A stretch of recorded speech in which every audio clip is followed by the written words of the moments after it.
Rise and shine, my people. Welcome back to the channel. This is Evan Aga at the Astrophysique. Today is Saturday, March 18th, 2023. We are only a few short days away from Ramadan, so I want to make these next few videos specifically to help my Muslim brothers and sisters understand how they can keep up with their fitness goals while fasting from sunrise to sunset throughout this holy month. In this video in particular, we will be focusing specifically on training and how to go about structuring your exercise no matter your experience level. All I ask in return for this esoteric knowledge I'll be sharing is for you to please subscribe, like the video, and leave a comment to help my channel grow. Now let's get into it. I did some research and put out some questions on my Twitter at EvanAga to learn what people struggle with the most when it comes to training throughout Ramadan. One of the questions I came across more than anything else was what time of the day is best for you to train? The answer is simple and complicated at the same time. There is no one single right answer here.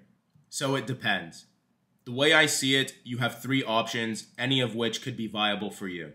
The first option is to train early in the morning after your suhoor. Of course, suhoor is the meal you have right before sunrise, so you have an opportunity to have a pre-workout meal to fuel you for your training session. The disadvantage to this option is by the time you finish training, you will be fasting for the rest of the day and abstaining from any food or water, so you'll be unable to replenish your body after you train, at least until Iftar. If you expect to be physically active throughout your day, this might take a toll on your energy levels and might not be the best option for you. Now, personally, I've been in a good routine of waking up early and hitting the gym around 5 or 6 in the morning, so I'll be trying out this option myself at first to see how it goes. If it ends up being unsustainable, I'll switch to one of these next two options. The second option is for you to train shortly before your Iftar, about an hour and a half to 2 hours prior, so that you may finish your training session just in time for you to break your fast and have yourself a post-workout meal. In my opinion, this is the ideal option out of the three we are discussing, and most professional athletes would also agree. In Ramadan, I train like 1.5 hours before Iftar every day. The potential disadvantage is you may feel lethargic due to not eating or drinking all day, especially if you're not already used to intermittent fasting outside of Ramadan.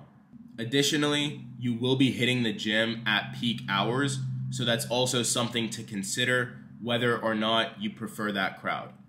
Finally, the third option is for you to train after Iftar. Now, this tends to be the most popular option among the majority of people I know who fast, since they're able to have a pre-workout meal and don't have to restrict themselves from water before, during, or after their session. The issue with this is your meal needs time to digest.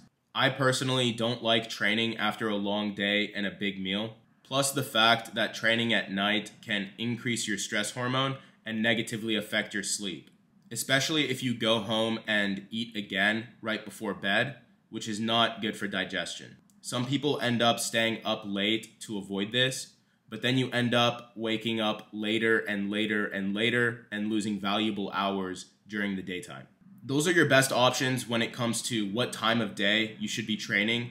I recommend you to pick one, experiment with it, and just like I'm doing for myself, if it doesn't work out as well as you'd like, try a different option.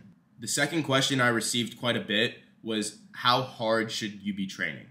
Fortunately, this question is a bit more simple to answer and mostly depends on your current fitness level.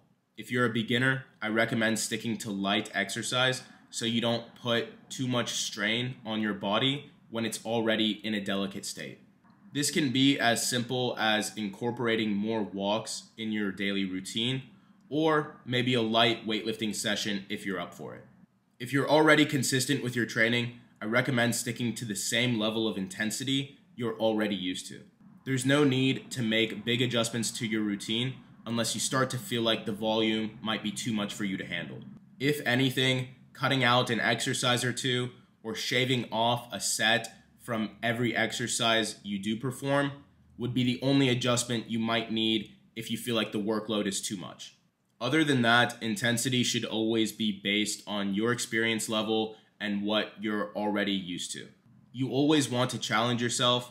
At the same time, keep in mind the circumstances of fasting and how it's affecting you personally. Don't stop training heavy and don't skip workouts. Some of the top athletes in the world have had some of their best performances while fasting during this month. Hakeem Olajuwon, Muhammad Ali, and Kyrie Irving are just a few examples of incredible athletes who participate in Ramadan and at the same time are still able to excel in their respective sports. A lot of people have questions, but yeah, I am taking part in Ramadan with a lot of my brothers and sisters, my Muslim brothers and sisters, and it's been an adjustment.